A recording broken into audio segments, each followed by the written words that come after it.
Sam dropped some facts even before we started recording today. What did you tell me about Jamie Cullum? What did I tell you about Jamie Cullum? Oh, dude, yeah, it's incredible. Just said it. You right. just said it. All right, so Jamie Cullum, who famously did a cover of Pure Imagination, the song from the Roald Dahl classic Charlie and the Chocolate Factory, is now married to Sophie Dahl, the granddaughter of Roald Dahl, who wrote said novel.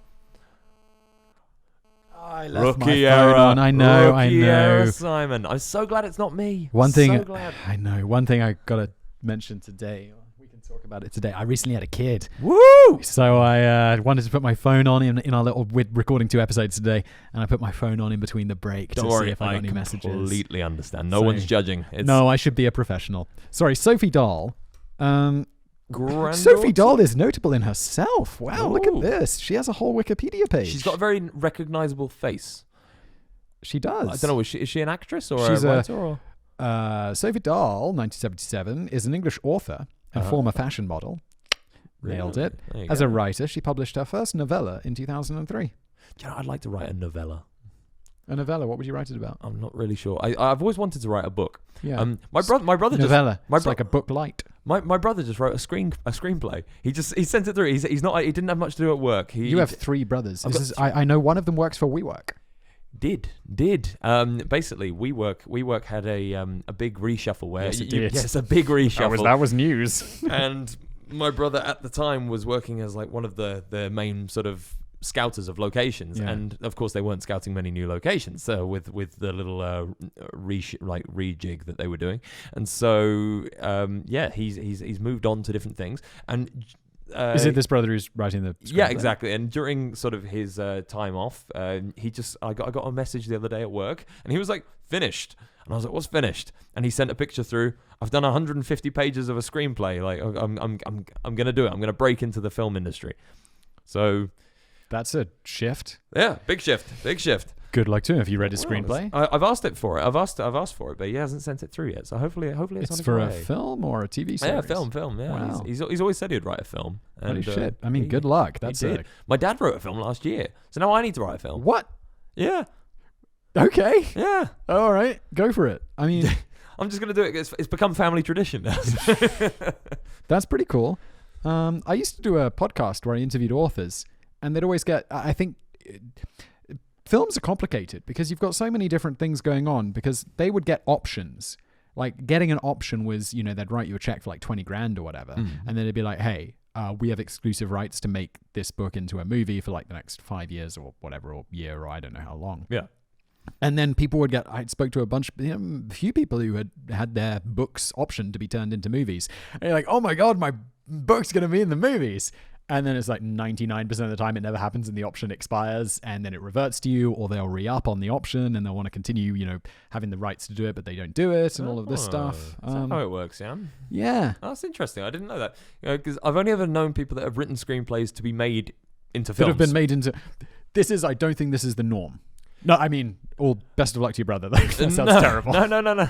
Because my dad as well, he did the same thing, but he was like finding funding for making the film. He wrote himself. They funded it. It was a local film, but apparently, this has been it's actually really quite good. Yeah. Wait, what? Yeah. So how do you not know if your dad's film's good? Because it's not come out yet. It's not through post production yet. Holy shit! Wait, this is way different. You're like writing a screenplay, like.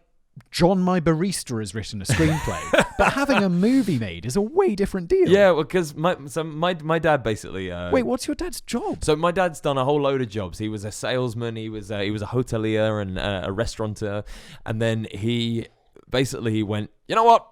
I want to be an actor. So now he's doing panto and theatre and everything like that. But there was like a period that he wasn't getting much acting work, as is the norm for an actor.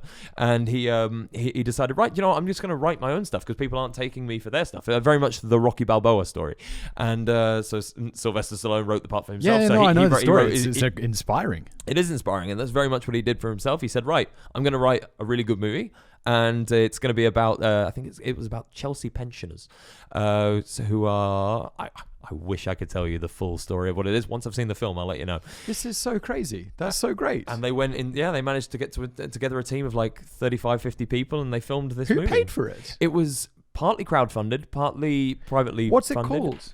Oh my God, dude. The Chelsea Pensioners, I think. No, Falkland Square. Falkland Square is what it's called.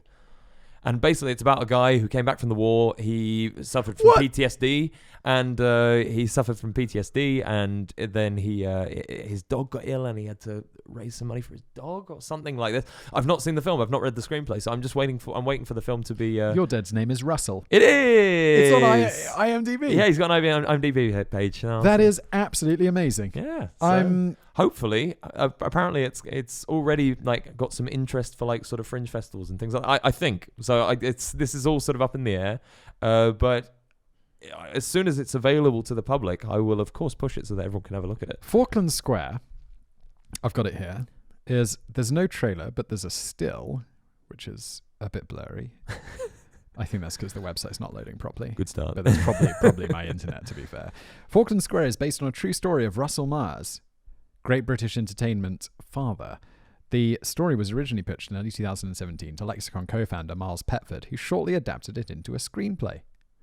How great is this? There you go. My dad's one of the main writers on it, so it's actually quite cool. It's one of those like passion projects which has come to fruition, and it's really nice to see that, because so often with these sorts of things, especially actory things, like I know that for instance, Dad was he was sort of casted in to be small roles in some very big scale films, because we live not far from Leavesden, so like all those sorts of films, like I'm not sure I'm allowed to say the names, but sort of the big English made movies, and just small roles and things like that. But 99% of the time, it just doesn't happen. You just don't get they'll cast you in, they'll give you the script and everything, you'll be there ready, and the day before they'll call up and say, sorry, it's been cancelled.